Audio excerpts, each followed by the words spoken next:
In today's video, I'm going to teach you how to add PDF files to Squarespace pages.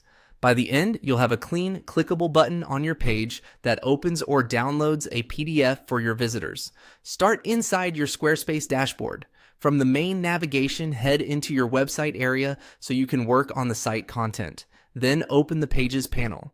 This is where all your site's pages live. Choose the page where you want the PDF link to appear.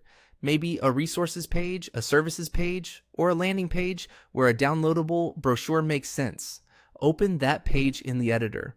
You'll see the sections and content blocks you already have.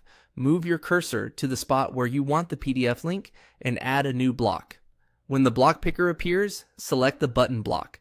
This creates a simple, prominent call to action that's perfect for downloads. A new button appears on the page. Hover over it and click the pencil icon to edit.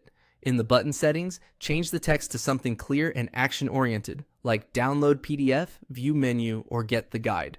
Short, descriptive labels help visitors understand exactly what they'll get. Next, attach the PDF to the button.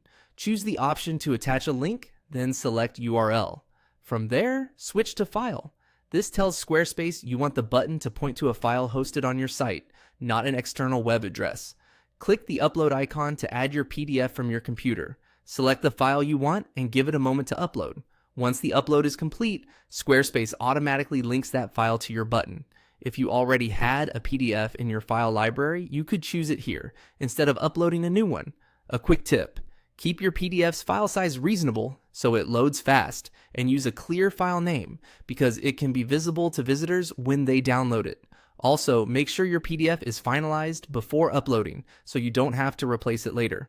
With the file attached and the button text set, your page now includes a polished, user-friendly point for visitors to access your PDF. You can leave the rest of the styling as is or adjust it later to match your design system. That's all there is to it. You clicked into your website, opened Pages, selected your page, entered edit mode, added a button block, edited the button text, attached a link, chose URL, switched to File, uploaded your PDF, and selected it. Your visitors can now click the button to view or download the document. Thanks for watching, and enjoy your streamlined, professional download experience on Squarespace.